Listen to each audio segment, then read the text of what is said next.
Hi, everyone. Thank you for joining us today for this exciting fireside chat. Thanks to the XRPL community for hosting such an amazing event in Amsterdam. I'm sure everybody's having a lot of fun. I know we are.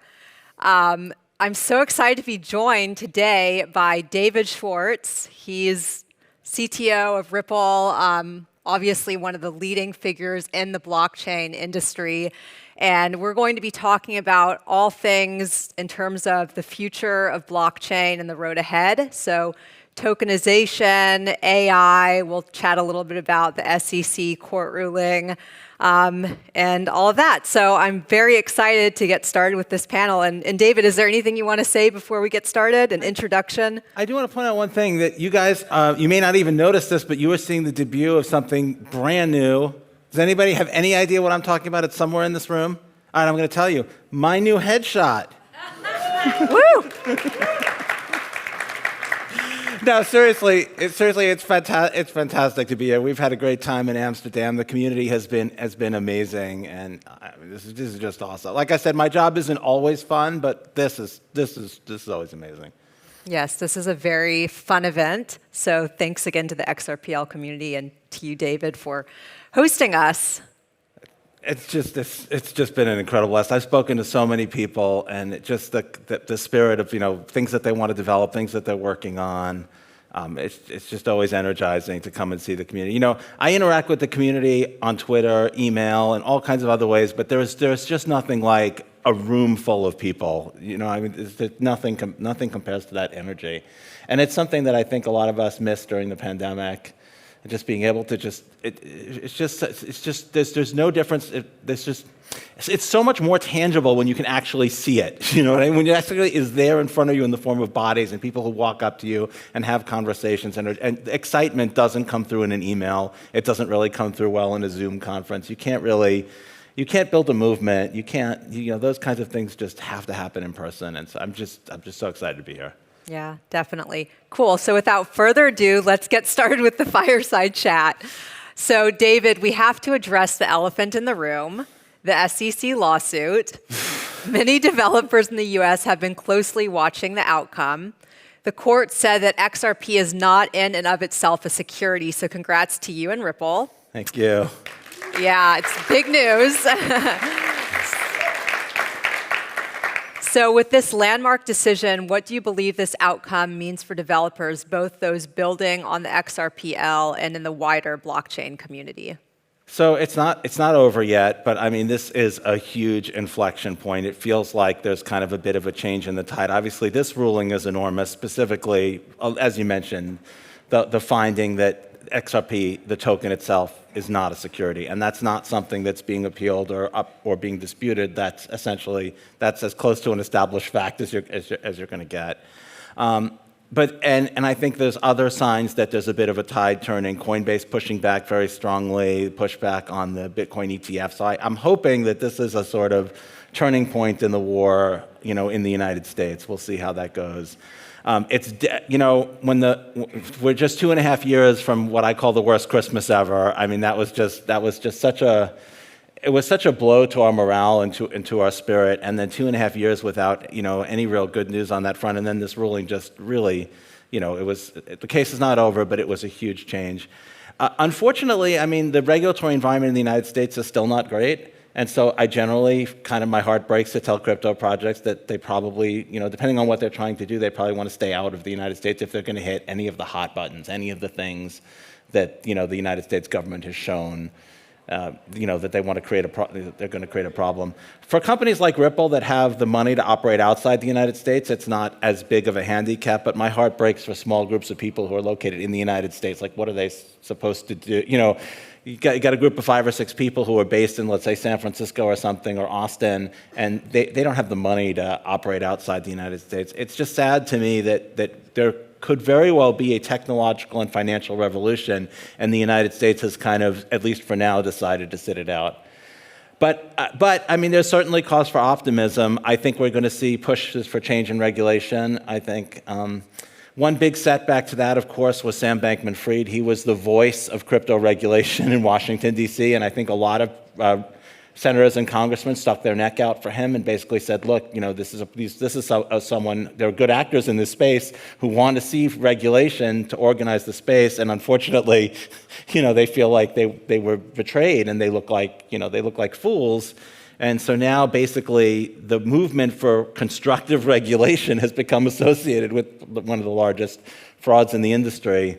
So I don't know. But on the bright side, there are certainly other regulatory jurisdictions where the environment is much more friendly. So there are certainly places in the world where you can build a project, and this isn't going to stop the technology. It just unfortunately may mean that the United States doesn't play as big a role in it as they could have.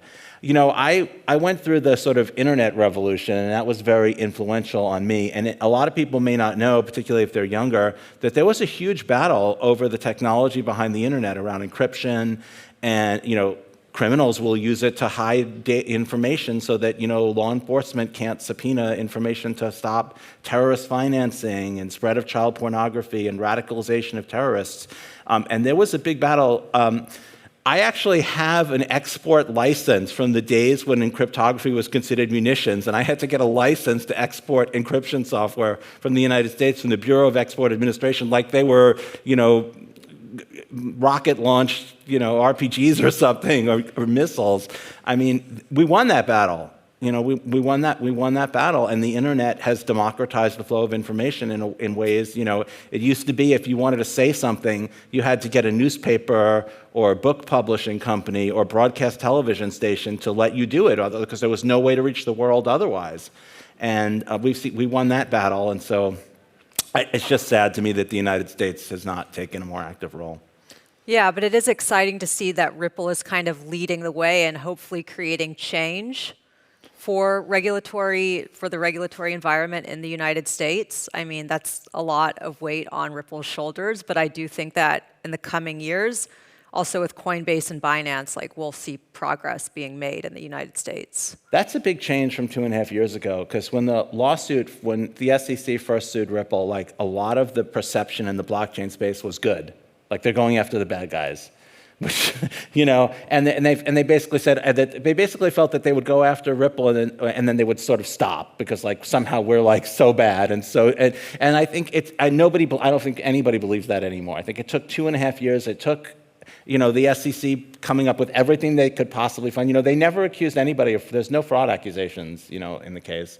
And then the SEC went after lots of other projects, and I think that was kind of the turning point, and they did it in a kind of underhanded way. In many cases, instead of going after the project themselves, they would go after an individual, basically saying that you committed this fraud with the security, attacking the project indirectly. And those kind of tactics have really changed the tide, at least in the perception inside the cryptocurrency community. You will find very few people today, maybe some Bitcoin maximalists, but that's the only people you'll find today who think that the SEC is actually legitimately going after bad guys and trying to police the space. And I think there's a much broader perception that it's a power grab and regulation by enforcement. So that's good. Unfortunately, if you're trying to build in the United States, that doesn't help you very much yet. Right, so that leads me to my next question, which is how is this going to impact developers in the United States that are building? I mean, I'm based in San Francisco part-time, where there's a ton of builders, and they're not leaving. And there's a lot of innovation in San Francisco and other places of the United States. So David, do you think that this is going to start pushing those people out of the United States? Because it seems like San Francisco is making a comeback, in my opinion. It is pushing a lot of projects that hit those sort of hot button issues that the SEC has been pushing on out of the United States. If you're in the flow of funds, if you're a staker in a DeFi contract, if you're launching a token where people are expecting you to continue to work on the project, those are the kinds of things where it's just very dangerous to operate in the United States. And even if you can do it legally, for a startup, the compliance costs are just the legal costs. Are just so outrageous. I've spoken to people who are going to launch startups, and they basically asked experts how much money they should set aside for legal and compliance, and it was essentially more than they thought they would need for the it would be their largest budget item ahead of the cost of developers to actually build the technology from the ground up. It was more expensive to be able to sleep at night and not fear your own government than to build a technology from the ground up. So unfortunately, I still feel, I don't like to say it, but I do like to feel like if you're going to to come anywhere near any of those hot button issues that the government has been pushing on, you really do just need to stay outside the United States. I hate to say that, but I mean, I like to sleep at night. I think other people do too. Right, yeah, I do as well. But for people based in places like San Francisco, what projects or what are people building that you think it's okay to be in the United States? You can be a technology provider if you're not in the flow funds. You can write software, that seems to be okay. I think you're okay on NFTs as long as, obviously I'm not a lawyer, get a legal opinion, but broadly speaking, I think you're okay if there isn't an expectation that you're going to build something else after you sell the NFT. So if I make an NFT and I sell it to you, and there's no expectation that that NFT is going to unlock something later, that I'm going to continue to grow the ecosystem, where you're buying the NFT because you want that NFT, you're probably going to be okay. Obviously, get your own legal opinion. If you're writing DeFi software, but you're not in the flow of funds, or you're not because you wrote the software, like you saw what happened with Tornado Cash, where basically they were arguing that it was essentially a partnership because everybody who had a stake in the contract had some revenue from the mixing. So if you're in the flow of funds like that, if you're in control, and this is one of the sucky things where the regulation is supposed to protect consumers, and essentially what's probably going to wind up happening is people are going to have less control over these technologies to avoid the regulatory problems, and as a result, if something goes wrong with them, there isn't going to be any, I'm sure you've all heard stories of tokens locked in smart contracts that misbehave, and there's no way to get the tokens out, and it's too much of a regulatory risk for the people creating these contracts to leave themselves some way to control them. So, I don't know, it's a little sad. I would say try to find a way to get out of the United States. Really find an environment that's more regulatory friendly if you're going to hit any of those hot buttons. If you're launching a token, if people are going to rely on you to build the platform, if you're going to have control over the flow of funds, any of those kinds of things. Sorry. Yeah, no, let's switch gears a bit to a lighter topic. AI is revolutionizing various sectors.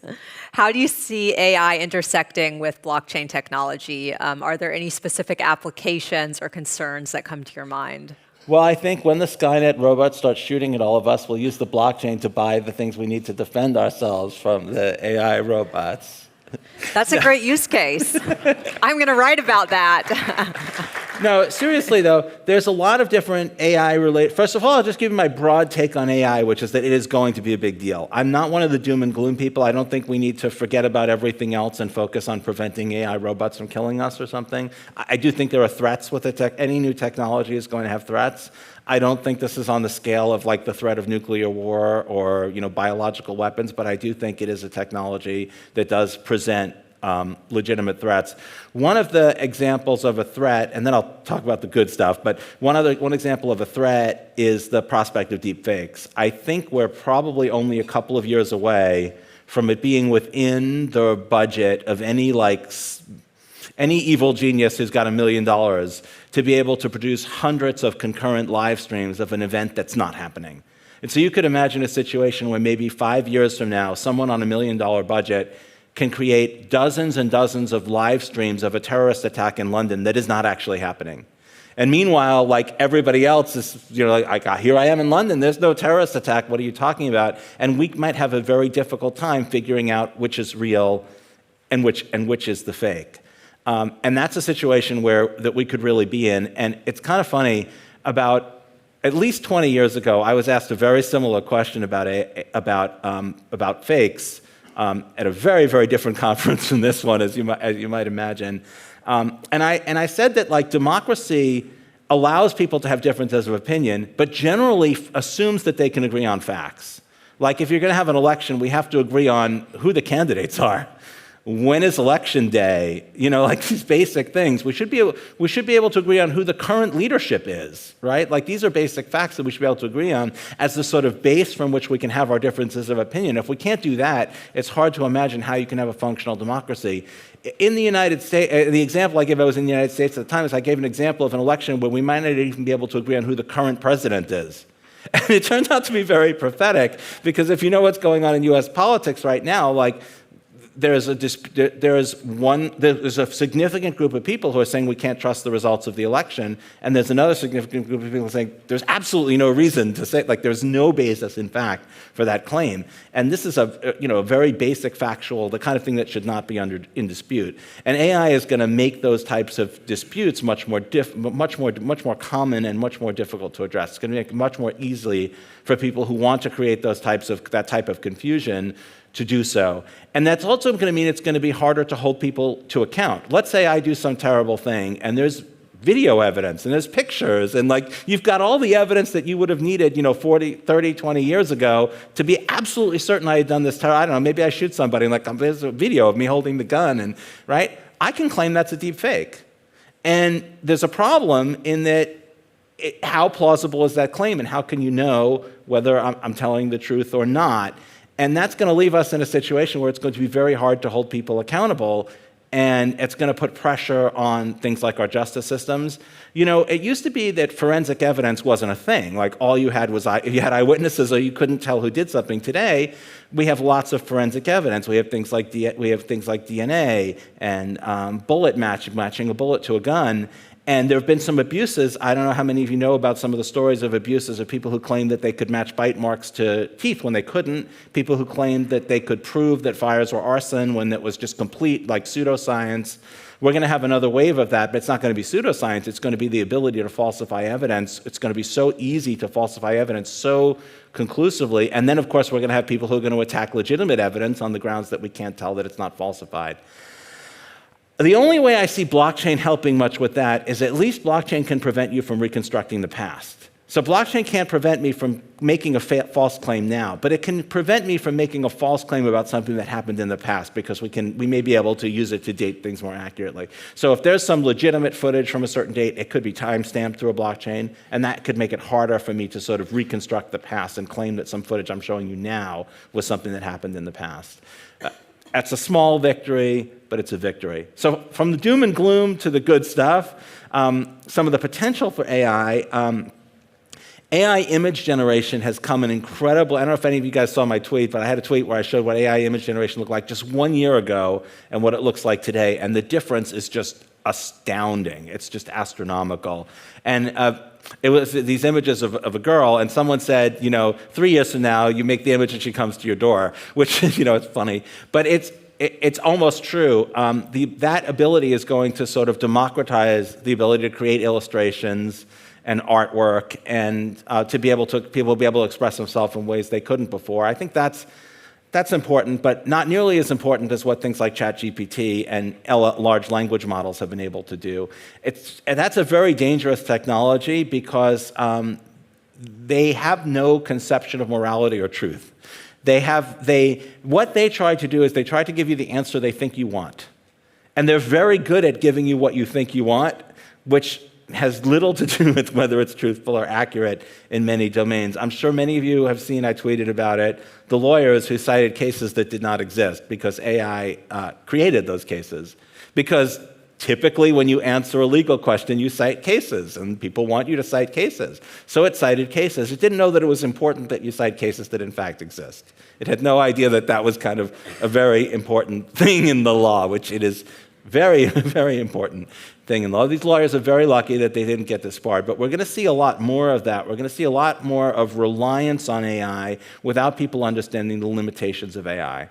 The other thing is that AI cannot, it can't be racist or biased in the way you and I ordinarily understand those terms, but it can create the exact same effect. It can do the same thing a racist person would do. So a racist person might look at job candidates and discriminate on the basis of race and not prefer the candidates who are the race that they don't like. And we can make an AI, we can just not tell it race. And so in theory, it can't do that. But what winds up happening is it winds up preferring candidates who have, in their background, they have things like their name is Chad, which, let's be honest, that's a proxy for gender and race. There's no reason to prefer people named Chad. There's no rational reason. But the AI isn't doing it because the AI is racist or misogynist or something. The AI is saying, well, you hired people named Chad in the past and they were successful, and whether that may be because you had biased practice. That may be because of biased human practices, but it will carry through those biases because the biases are inherent in the data.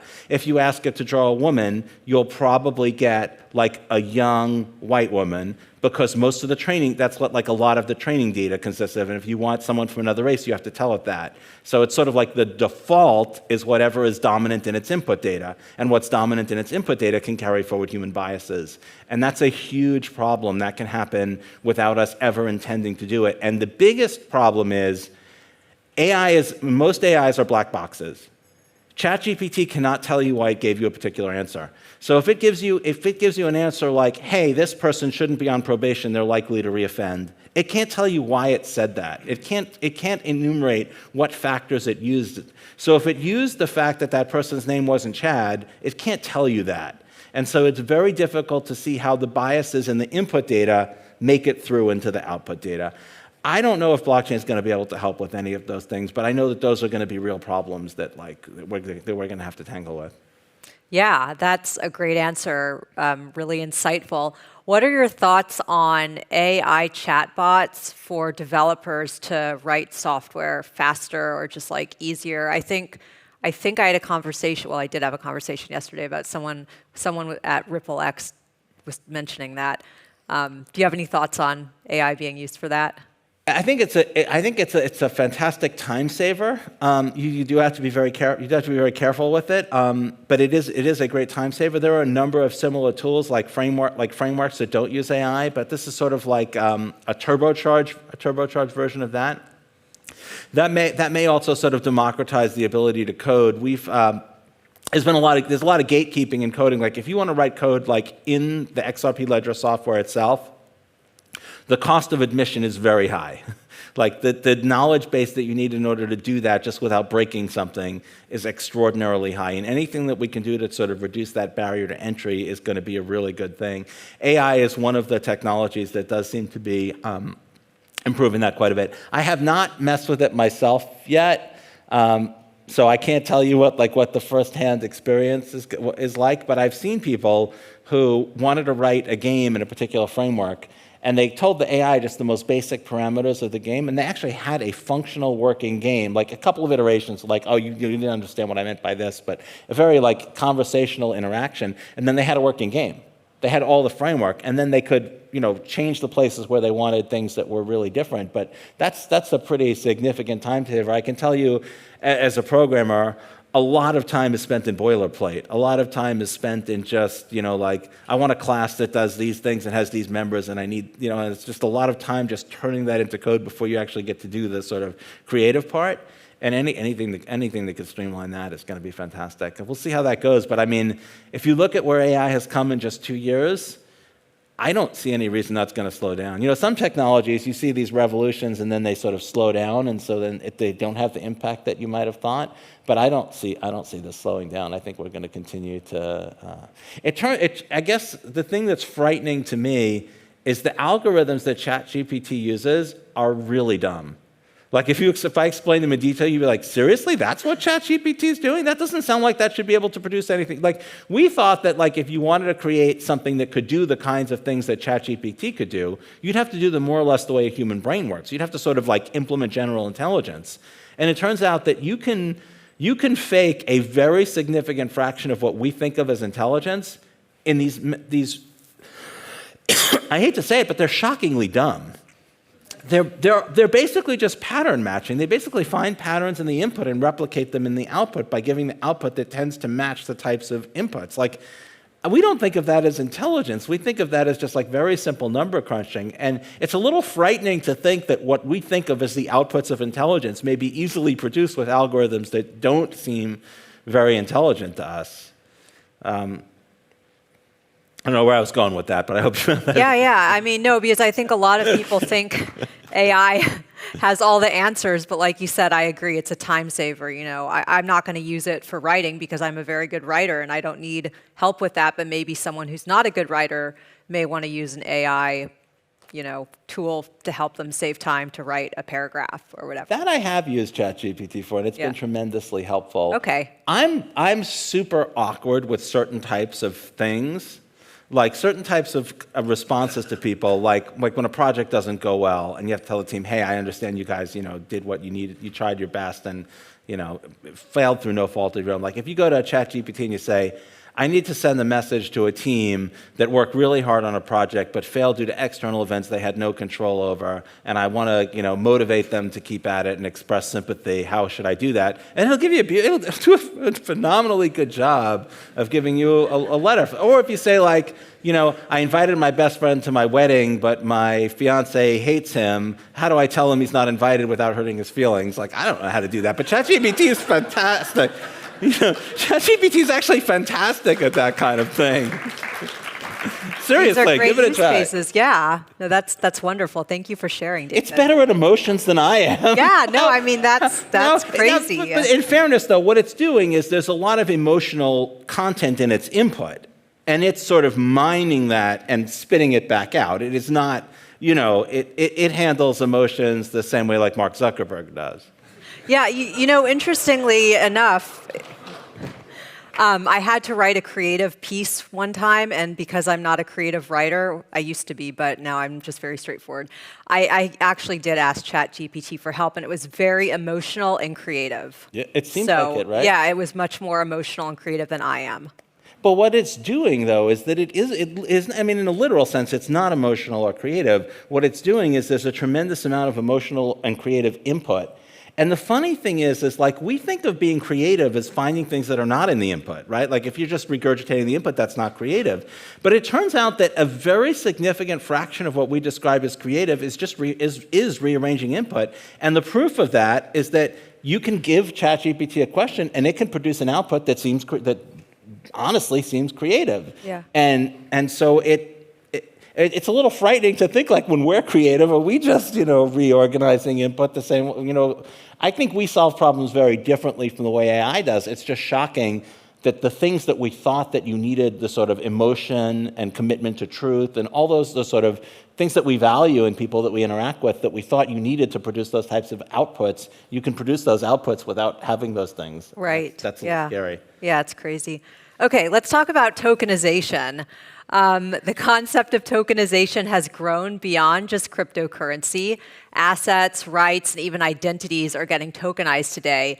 So how do you envision the broader role of tokenization in reshaping finance, and where does XRPL fit into the narrative? Yeah, there's been a lot of interest recently in real-world asset tokenization, even from outside the crypto space, from traditional finance. I think people are starting to realize that there's a lot of friction in the transfer of certain types of value. Real estate is like the best example of an area where there's high friction. And some of that friction is inherent. If I'm buying a piece of real estate, like I have to check it out. It's not, real estate is the ultimate in something that's not fungible. But a lot of that is just legacy, the way the systems work. Things like small investments, things like loans and mortgages, like tokenizing those things democratizes access to them. And for people who live in some countries, like particularly the United States, where we're incredibly overbanked and we have access to financial services of all kinds, it doesn't really resonate with us the type of the problems that people who don't have like that type of industry catering to them that they have. Like if you ask an American and they'll tell you, oh, I hate my bank, and you say, why? And it's like, oh, because I have to press 1 for English at the ATM, and I'm in America, why? American bank, why should I have to press 1 for English? They love their bank. I mean, if that's their biggest complaint, they love their bank. They're well served. Credit cards suck, there's that fee, but the consumer doesn't see it. And so consumers are well served by those technologies, but you don't have to go far outside of that small first world bubble to find people who are very poorly served, people who basically have to stuff money in a mattress and hope that the government doesn't depreciate it. And tokenized assets can democratize access to quality investment products. Tokenized loans that can be collateralized can provide people access to financial services that they just haven't been able to have access to. And I think that's going to be tremendous because it just isn't possible to serve some of these markets with traditional financial products. And that's why you see people who are, underbanked or unbanked throughout the world, where they're just too spread out and there isn't enough conventional financial infrastructure. But they do have internet and they do have smartphones. And so they have what they need. They have what they need for people to serve them. It's the lack of financial infrastructure. And as you saw in many third world countries that skip landlines, like they're going to skip traditional financial infrastructure too. And for much the same reason, it's very difficult to build branches of a bank. Who even uses bank branches anymore? I remember when online banking first became a thing, and I remember there were articles that online, it makes no sense because there's only two things a person wants to do at a bank: deposit their paycheck and get cash. And those are two things you can't do online. Well, you can do the equivalent of those two things online right now. First of all, you don't even need to deposit your paycheck. That's all handled online now. But you can deposit your paycheck from a phone. And while you can't get physical cash, you can do the equivalent because you can load onto a prepaid card, or you can have a prepaid card attached to your account. Those things have all been replaced by higher tech substitutes that don't require you. It really wouldn't be inconvenient at all if you didn't live near a branch of your bank. It used to be you would go to your local bank branch because that's where all your financial services would be. You don't go there for a loan. How many people would go to a local bank branch if they need a loan, right? Nobody would do that anymore. So I think we're going to see that type of revolution with real-world asset tokenization and democratizing access to things like real estate and loans and all kinds of investments. The XRP ledger was built to do those things. That was kind of the earliest ideas that we had way back in 2012, was this idea of a multi-asset exchange where payments could be cross-asset, cross-jurisdiction, cross-issuer even, because you could have multiple issuers of assets sort of denominated in the same currency. All of those capabilities were built into the XRP ledger. So I'm hoping that we're going to see, as real-world asset tokenization projects grow, I think the XRP ledger is going to be a really good platform for them to launch on, particularly because of the low fees and because of the integration with the DEX, with the proximity to sort of the movement of funds. The ability, if someone's going to buy, what do you want to do with a real-world tokenized asset? You want to buy it, you want to sell it, you want to hold it, you want to transfer it. And if you want to buy it and sell it, you want to be able to do that with whatever asset is convenient for you. You don't want to tie, if you tokenize some sort of debt, you don't want to tie it to US dollars because then that limits access to it to people who have sort of proximity to US dollars. One of the things the XRP ledger is good for is giving you sort of proximity to many different assets, and that exchange is seamlessly built in. So I think that's one of the many reasons why the XRP ledger is going to be a good place to launch tokenized real-world assets. I think we'll see that in the next year and a half. Cool. Yeah, and there's already, and there's already a number of projects using the XRP ledger for tokenization use cases. So yeah, hopefully we'll see more. We will see more. It's funny how many projects I found out about because they filed briefs in our litigation with the SEC. That was the weirdest thing ever. I don't know if you guys remember numerous participants in the XRP Ledger ecosystem filed briefs with the court saying, "Hey, we're using the SEC has said the XRP has no utility," and there were projects I'd never heard of that I'd never seen. It's the least efficient way for me to find out about. Yeah, no, that's interesting actually. Okay, let's talk about interoperability. How crucial, in your opinion, is cross-chain collaboration? And how is Ripple and XRPL approaching this? And what do you think developers should keep in mind when it comes to that? Well, I think that's critical. I think the idea that I don't think there is anybody yet, again, maybe a couple of Bitcoin maximalists who think even the Bitcoin ecosystem has accepted that the layer one is not, everything is not going to happen on layer one. They've all come to accept that interoperability is going to be important, that different blockchains are going to have to focus on different use cases and target different groups of people. So interoperability is going to have to exist to make that painless. If there's a layer one and it serves some subset of what people want, but not everything, if you think about technologies that have been successful, the internet being my favorite example, everything that you want is on the internet. And if it's not, why the hell isn't it? Like, where the hell else would it be, right? Like, that ecosystem has everything you could possibly want it, and that's why probably every single person in this room has a phone on them that gives them access to the internet. And the vast majority of you probably have home internet access, and it's not for any one specific thing. It's because the whole ecosystem has tremendous value to you.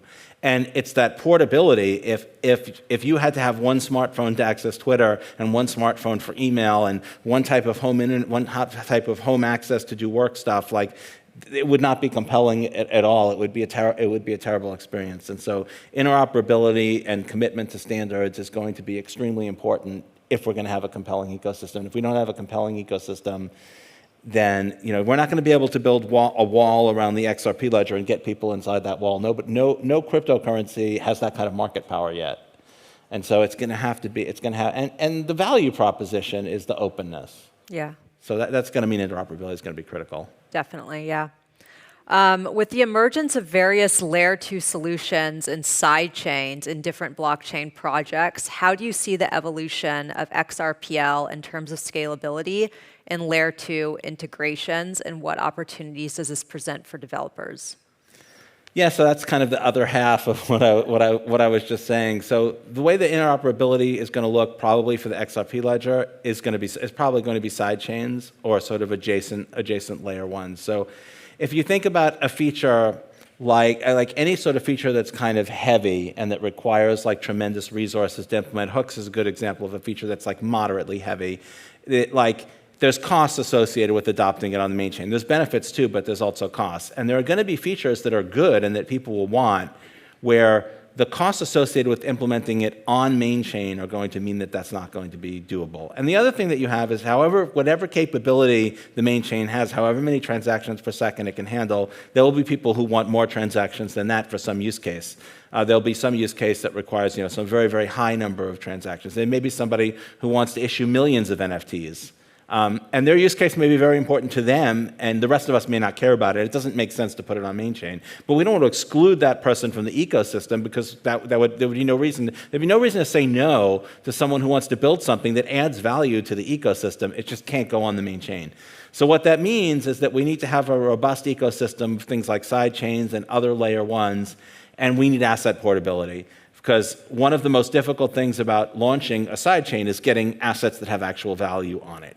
And so there's a proposal for bridge support on the XRP ledger, which will help to bridge assets to the XRP ledger. And that way, when you develop some new technology, and you want to prove that it works. So let's say you came up with some new idea for the XRP ledger to do, I don't know, crypto collateralized stable coins or something. It doesn't matter. Or maybe some new form of smart contracts or some other DeFi thing that nobody else thought of. And you propose it to the XRP ledger. The burden that you have is convincing people that the resource consumption won't be burdensome, that it won't destabilize the network, that it doesn't have a bug in it that allows funds to be stolen. One of the best ways to prove that is to actually deploy the technology live with real money and show it working. Say, look, here you go. We've got this chain on which it's running, and what's a how is going to do for hooks. You say, look, it's working.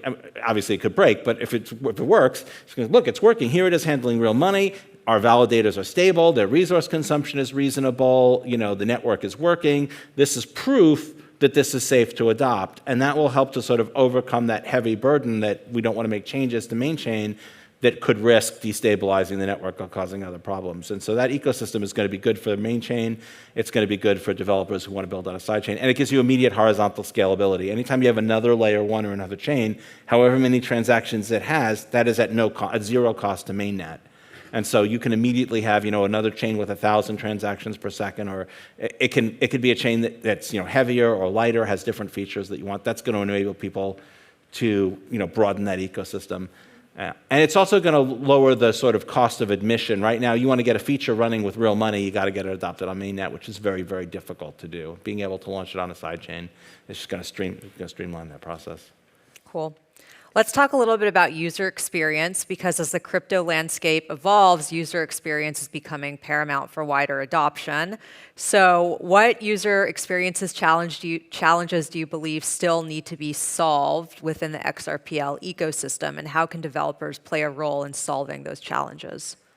Yeah, user experience is like the most important thing when you're trying to get anybody other than enthusiasts. When you're trying to attract enthusiasts, they care about the technology. If you want to sell me a computer, tell me what CPU is in it, tell me what SSD it has, tell me how much RAM it has, tell me the clock timings on the RAM, and I'm excited about that. But that's not how you sell a computer to like my mom, right? Like what matters to her is, am I going to be able to use it? Is it going to break?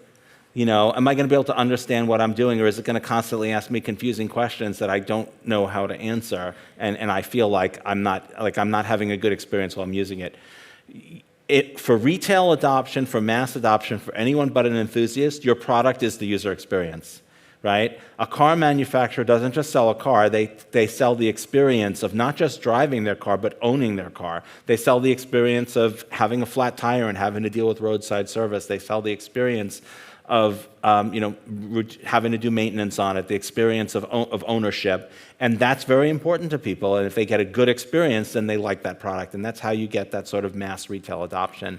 And that's totally different from the enthusiast market. We hit an inflection point around the introduction of NFTs, where we started to see, coming from the crypto, like prior to that, almost everything in the cryptocurrency space was aimed at enthusiasts.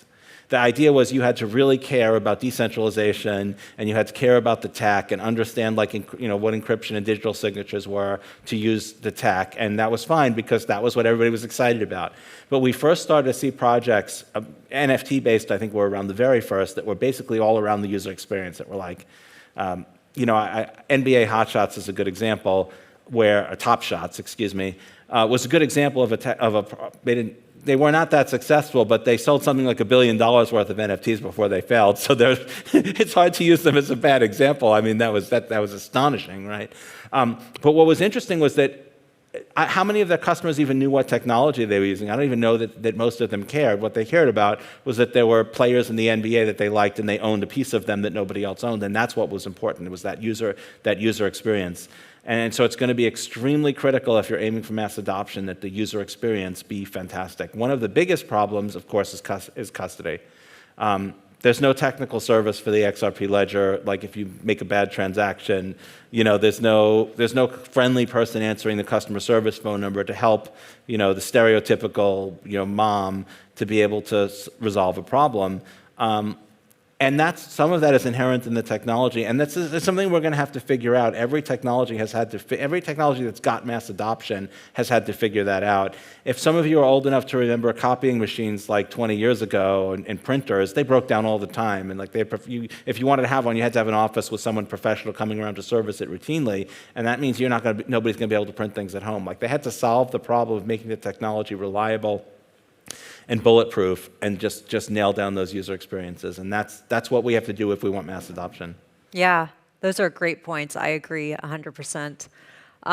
So we only have time for a few more questions, and I want to leave time for some jokes because David has a ton of great jokes. But the last question I'll ask before we get into the jokes, what are you looking forward to in terms of APEX 2024 next year, which I believe is in June? Mm-hmm. Possibly in Amsterdam? Right, yes, it's going to be in Amsterdam. Yeah. June 2024. I want to see all of you there. You too. Everyone here needs you, to be not here. so much. But what are you looking It's not indicating to? any specific person. This guy here lost smile at me, thinks I was indicating him. I was pointing in his general direction, but I was pointing over him, actually the guy right behind him. Yeah, you. Yeah. Yep, the one nodding. Yep. You're excused. Everyone is welcome next year, and we hope to see all of you. But David, what are you looking forward to? Like, what do you hope to talk about next year? What are you excited about? Well, I really hope that I'm going to be able to talk about how amazing the AMM implementation went and have some actual numbers on how it's actually working. But I'm also just very excited to see what members of the community are able to come up with that I can't, ever think of. And of course, you'll get an update on real-world asset tokenization, which I think is going to come pretty far. And of course, decentralized identity and all of those other things that I talked about should be, pretty far along. Cool. Anything else before the jokes? No, we've got 3 minutes for jokes. I know sometimes your jokes can be about 3 minutes, so. Well, you know what I'll do? I haven't told a pirate joke in a while, and in honor of hooks, I'm going to tell my favorite pirate joke. This is my absolute favorite pirate joke of all, it's a tight field because there's a lot of pirate jokes. I just have to apologize. I cannot do a pirate accent. I apologize for that. You will not hear a pirate accent. You'll have to imagine that the lines that pirate says are in a pirate accent, but I'm not even going to try to do it. So a man just finished work, and he's walking home, and he's kind of thirsty. He passes by a bar, and he decides that he'll stop in and get something to drink. So he stops in the bar, and he sees a man at the end of the bar in a pirate costume. And I mean like the most amazing Hollywood-grade pirate costume you've ever seen. Peg leg, hook hand, eye patch, everything but the parrot. And he walks up to the guy, and he says, I can't help but noticing that is one of the most incredible pirate costumes I've ever seen. He says, pirate costume? I'm a pirate. He's like, oh, that's very funny, but, there aren't pirates anymore. He goes, no, there still are pirates. He's like, no, there aren't pirates. And he's like, no, there still are pirates. I'm a pirate. He says, all right, if you're a pirate, how'd you get the peg leg? He says, well, you're never going to believe this. It was my very first day as a pirate. Got into a battle, you know how it happens, and lost my leg. Won the battle, but they cut my leg off. When you're a pirate, you get a peg leg. The guy's like, I guess I don't know what I expected, but okay. I don't know that I believe that, but all right, tell me about the hook hand. He says, well, you're never going to believe this one. It was my second day as a pirate. I got into another battle, and I was unsteady because of the peg leg, and they cut my arm off. And when you're a pirate and you lose your arm, you get a hook hand. He goes, oh, I guess I don't know what I expected. I guess that makes sense. I don't know if I believe that, but I guess in for a penny, in for a pound. How'd you get the eye patch? He says, well, you're never going to believe this one. It was my third day as a pirate. We were coming into port, and I heard a sound up above me. And so I looked up, and a seagull just relieved himself right in my eye. He goes, I don't know that I believe the peg leg. I don't know about the hook hand. But there is no way I'm going to believe that you lost your eye because a seagull, crapped in your eye. He says, well, you have to remember, son, it was my first day with the hook.